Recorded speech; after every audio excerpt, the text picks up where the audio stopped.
सीने में जलन, आंखों में तूफान सा क्यों है? इस शहर में हर शख्स परेशान सा क्यों है?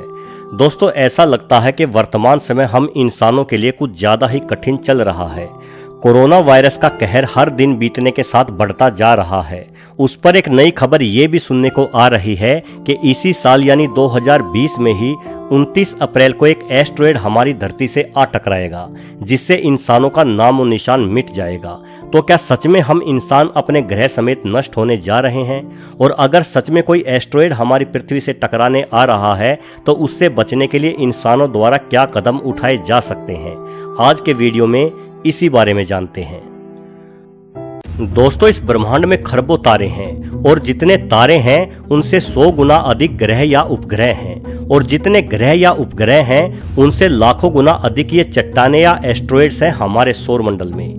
मंगल और बृहस्पति के बीच एक विशाल एस्टेरॉयड्स बेल्ट है, जिसमें अंदाजन 20 लाख से अधिक ऐसे एस्टेरॉयड्स हैं जिनका आकार 1 किलोमीटर से ज्यादा बड़ा है।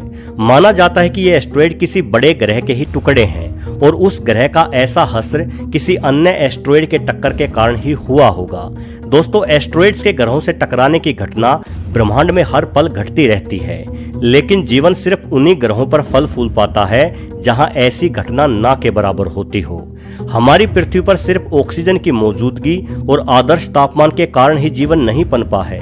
वास्तव में पृथ्वी पर जीवन पनपने के मामले में हमारे पूरे सौरमंडल का योगदान है, खास करके बृहस्पति ग्रह का। जब भी कोई बाहरी एस्टेरॉयड्स हमारे सौरमंडल में प्रवेश करता है तो विशाल बृहस्पति के बेहद तेज गुरुत्वाकर्षण बल के कारण वो एस्टेरॉयड बृहस्पति ग्रह की ओर खींचा चला जाता है, जिस कारण हमारी पृथ्वी सुरक्षित रहती है। लेकिन ऐसा भी नहीं है कि पृथ्वी की तरफ कोई एस्टेरॉयड्स आता ही नहीं। कई बार आपने आसमान में चमकदार रोशनी बखेरकर आगे बढ़ता हुआ तारा जरूर देखा होगा, जिसे हम टूटता तारा भी कहते हैं। ये तारा असल में एस्टेरॉयड ही होता है जो हमारी पृथ्वी की ओर बढ़ रहा होता है। लेकिन जब ऐसे एस्टेरॉयड पृथ्वी के वायुमंडल में आते हैं तो अपनी बेहद तेज गति के कारण इन्हें वायुमंडल के जबरदस्त थपेड़े झेलने पड़ते हैं। जोरदार घर्षण होने के कारण ही एस्टेरॉयड बेहद ज्यादा गर्म होकर जल जाता है, किंतु हमारा वायुमंडल अधिक से अधिक 25 मीटर बड़े एस्टेरॉयड को ही पूरी तरह से जला सकता है। अगर एस्टेरॉयड ज्यादा बड़ा हुआ तो पूरी तरह जलने से पहले ही पृथ्वी से आ टकराएगा। अभी सोशल मीडिया पर पृथ्वी से जिस एस्टेरॉयड के टक्कर की बात की जा रही है वो एस्टेरॉयड अंदाजन 4 किलोमीटर बड़ा है और ये लगभग 35 से 40 हजार किलोमीटर प्रति घंटे की रफ्तार से पृथ्वी की ओर बढ़ रहा है। जाहिर है इतने बड़े एस्टेरॉयड को हमारा वायुमंडल जला नहीं पाएगा। वायुमंडल से घर्षण होने पर इस एस्टेरॉयड को मामूली नुकसान ही होगा, और अगर ये एस्टेरॉयड अपना एवरेस्ट पर्वत जितना बड़ा आकार लेकर इतनी तेज रफ्तार से हमारी पृथ्वी से टकरा गया तो पृथ्वी का सर्वनाश निश्चित है। ये पृथ्वी पर मौजूद सभी परमाणु बमों को एक साथ फोड़ने से भी अधिक घातक होगा और हमारी धरती से जीवन लगभग पूरी तरह से समाप्त हो जाएगा। लेकिन आप निश्चिंत रहिए, ऐसा नहीं होने वाला। असल में वैज्ञानिकों ने इस एस्टेरॉयड्स को आज से 20 साल पहले ही खोज लिया था और इसे 52768 या OR सेकंड के नाम से जाना जाता है। यानी नासा इस एस्टेरॉयड पर बहुत लंबे समय से नजरें गड़ाए हुए है। ये एस्टेरॉयड हमारे सौरमंडल का ही हिस्सा है और पृथ्वी की तरह ही सूर्य की परिक्रमा करता है। ये पृथ्वी के दिनों के हिसाब से अपनी धुरी पर चक्कर लगाने में 4 दिन से थोड़ा अधिक समय लेता है और इस एस्टेरॉयड को सूर्य की परिक्रमा पूर्ण करने में 1340 दिन लगते हैं। नासा का कहना है कि अपनी परिक्रमा के दौरान ही 29 अप्रैल 2020 के दिन इस एस्टेरॉयड और पृथ्वी के बीच सबसे कम दूरी होगी।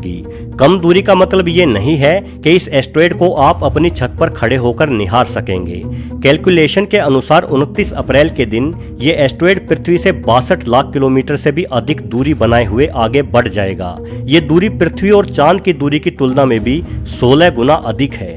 यानी किसी भी सूरत में इस एस्टेरॉयड के हमारी धरती से टकराने की कोई संभावना नहीं है और सोशल मीडिया पर फैलाई गई ये अफवाहें केवल अफवाह ही है। वैसे वैज्ञानिकों का यह भी अनुमान है कि वर्ष 2079 यानी आज से कोई 59 साल बाद जब ये एस्टेरॉयड हमारी धरती के पास से गुजरेगा तो इस एस्टेरॉयड और पृथ्वी के बीच की दूरी महज 10 लाख किलोमीटर ही होगी। वहीं एक वेबसाइट ने यह भी दावा किया है कि उस समय यानी 2079 में ये दूरी सिर्फ 8 किलोमीटर ही होगी और ये एस्ट्रॉयड नंगी आंखों से भी साफ तौर पर देखा जा सकेगा। और ऐसा भी हो सकता है कि उस दौरान ये एस्ट्रॉयड पृथ्वी के गुरुत्वाकर्षण बल के प्रभाव से पृथ्वी की ओर खिंच जाए और पृथ्वी से टकरा जाए। दोस्तों, अतीत में भी एक बड़ा एस्ट्रॉयड धरती से टकरा चुका है। उस एस्ट्रॉयड ने उस समय मौजूद रही धरती की मुख्य प्रजाति यानी डायनासोरों का खात्मा कर दिया था। भले ही डायनासोर विशाल और बलशाली थे, लेकिन उनकी ताकत एस्ट्रॉयड के सामने नहीं टिक पाई। अब सबसे बड़ा सवाल ये है कि 2079 में OR सेकंड नामक ये एस्ट्रॉयड सच में हमारी पृथ्वी से टकराने वाला है, तो क्या हम इंसान अपनी बुद्धिमानी के बलबूते पर इसे रोक पाएंगे? इतना तो तय है कि हम हाथ पर हाथ रखकर अपनी मौत का इंतजार तो नहीं करेंगे। पूरी दुनिया के तमाम देश मिलकर अपनी वो सारी ताकत इस एस्ट्रॉयड के खात्मे पर लगा देंगे जो ताकत हमने विकास के दौर से गुजरते हुए हासिल की है।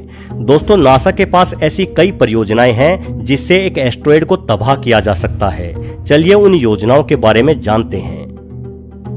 परमाणु हमला। दोस्तों, जिस तरह से हम अंतरिक्ष में कोई सैटेलाइट लॉन्च करते हैं, उसी तरह से हम एक शक्तिशाली परमाणु बम को बेहद बड़े रॉकेट्स की मदद से अंतरिक्ष में भेजकर धरती की ओर आते एस्ट्रॉयड पर विस्फोट कर सकते हैं। विस्फोट के बाद एस्ट्रॉयड छोटे टुकड़ों में बिखर जाएगा। वे छोटे टुकड़े अलग अलग जगहों पर पृथ्वी के वायुमंडल में प्रवेश करेंगे और घर्षण के कारण जल जाएंगे। लेकिन परमाणु बम कई टन भारी होते हैं, उन्हें अंतरिक्ष में भेजना बेहद मुश्किल कार्य होगा। इसके लिए सभी बड़े देशों को अपनी एकजुटता दिखानी होगी। पूरी दुनिया के तमाम संसाधन मिलाकर निश्चित तौर पर एस्ट्रॉयड को तबाह करने लायक विस्फोट किया जा सकता है। एक दूसरी कोशिश यह भी की जा सकती है कि परमाणु बम से एस्ट्रॉयड पर सीधा विस्फोट करने की बजाय विस्फोट एस्ट्रॉयड के नजदीक किया जाए। परमाणु बम से निकली विशाल ऊर्जा का धक्का एस्ट्रॉयड की दिशा बदल देगा और वो एस्ट्रॉयड बगैर टुकड़ों में टूटे पृथ्वी से दूर चला जाएगा। Laser cutter. दोस्तों, लेजर कटर बेहद ही शक्तिशाली मशीन है। वर्तमान में इसका इस्तेमाल मोटे स्टील को काटने के लिए किया जाता है। हम इंसान अपनी ओर बढ़ते एस्ट्रॉयड के मार्ग और चाल के बारे में अपनी ताकतवर दूरबीनों की मदद से कई वर्ष पूर्व ही जान लेते हैं। ऐसे में हम एक विशाल लेजर मशीन अंतरिक्ष में एस्ट्रॉयड के मार्ग की ओर भेज सकते हैं, जो हमारी तरफ बढ़ते एस्ट्रॉयड पर लगातार लेजर किरणें बरसाएगा, जिससे या तो उस एस्ट्रॉयड के कई टुकड़े हो जाएंगे और टुकड़े होने की वजह से वो एस्ट्रॉयड हमारे लिए कम घातक रहेगा, या बरसती लेजर किरणों की वजह से वो एस्ट्रॉयड बेहद अधिक गर्म हो जाएगा, जिससे उसका वाष्पीकरण होने लगेगा और एक प्रतिकूल ताकत उस एस्ट्रॉयड पर उत्पन्न होने लगेगी। वो ताकत उस एस्ट्रॉयड की दिशा बदल देगी। Gravity tractor.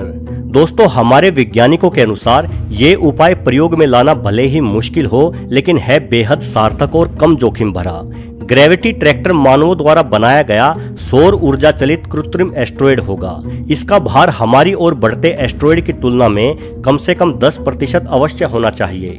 जब ग्रेविटी ट्रैक्टर एस्ट्रॉयड के संपर्क में आएगा तो एस्ट्रॉयड के गुरुत्वाकर्षण बल के कारण उसकी परिक्रमा करने लगेगा। जाहिर है कि ग्रेविटी ट्रैक्टर के गुरुत्वाकर्षण बल का प्रभाव एस्ट्रॉयड पर भी पड़ेगा, जिससे वो भी ग्रेविटी ट्रैक्टर की परिक्रमा करने को मजबूर होगा और पृथ्वी की ओर बढ़ते उसके कदम ठिठक जाएंगे। वहीं सौर ऊर्जा से संचालित ग्रेविटी ट्रैक्टर धीरे धीरे उस एस्ट्रॉयड की परिक्रमा करते हुए उसे पृथ्वी से बहुत दूर ले जाएगा।